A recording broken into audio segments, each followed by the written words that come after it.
Dr. David Ray Griffin, I'm sure this mystery will continue, and I'm sure the search for the what really happened that day will continue also. Thank you for joining us. Thank you, Lenny. In all the videos of the collapses, explosions can be seen bursting from the building 20 to 30 stories below the demolition wave. If you look at the video and you just see these puffs coming out floor by floor, it's apparent that the floors are being blown out of the way as the building is falling. As the buildings collapsed, they literally pulverized the materials inside the building. The concrete floors of the building were essentially turned to dust, as were the sheetrock walls. And that's why you saw this light gray colored dust forming as the buildings collapsed. A building like that, it's like a giant accordion. It's full of air. When the top of that building comes down, all that air has to come out. And where it comes out the windows. It blows out the windows. It was just an enormous amount of energy that was being formed by the collapse of the building. And that energy compressed the air and caused the dust to be blown out the side of the building. The clip you have just seen focuses on horizontal ejections, or squibs, coming out from World Trade Towers 1 and 2 as they collapse. Filmmakers Dylan Avery and Sophia Smallstorm speak for the Truth Movement before Mathis Levy, author of Why Buildings Fall Down, and Jim Miggs, editor of Popular Mechanics, are presented as experts. We will now hear from Professor Crockett Graby. Professor Graby is an applied physicist and can be found in the Who's Who of Science.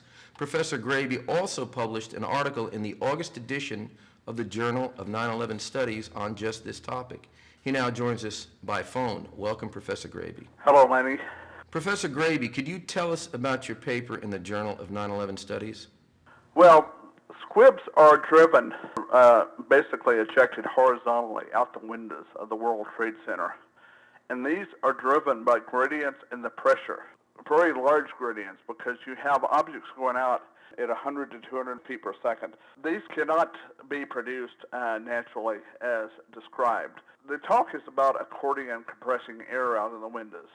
There are several things to point out about these squibs. First of all, they're not air. They're material ejecting at high velocities.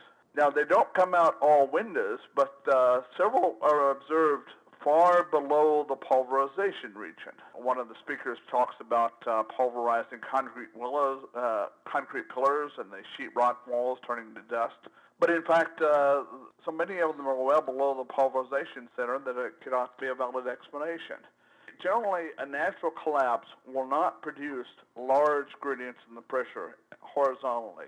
The gradients in the pressure will be produced vertically from a natural collapse, and I would claim that they're not nearly strong enough to drive material out at 100 to 200 feet per second.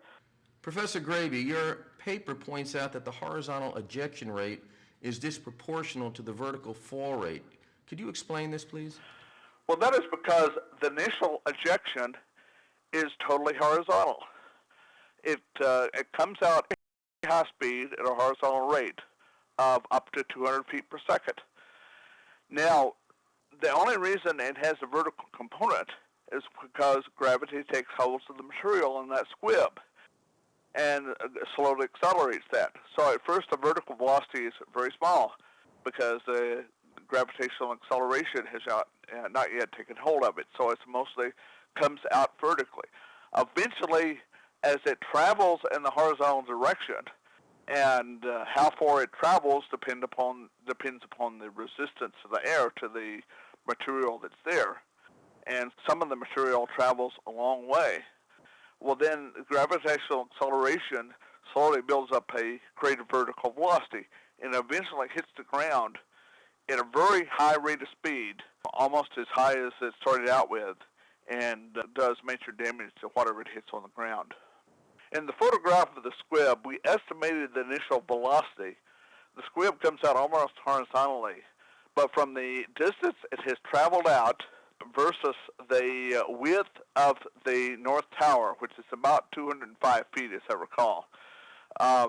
And that squib is approximately equal to one-third of that distance. And it has developed at about 1/2 of a second. So we would estimate that the squib material at the advance is traveling out more than 140 feet per second. And I think I used 160 feet per second in the calculation itself, which calculated how far the material went before it did major damage on the ground. Professor Graby, what else could you add to your analysis?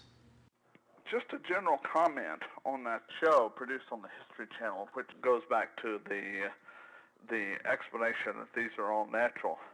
I want to quote from my editorial in the magazine Power Engineering in 2002.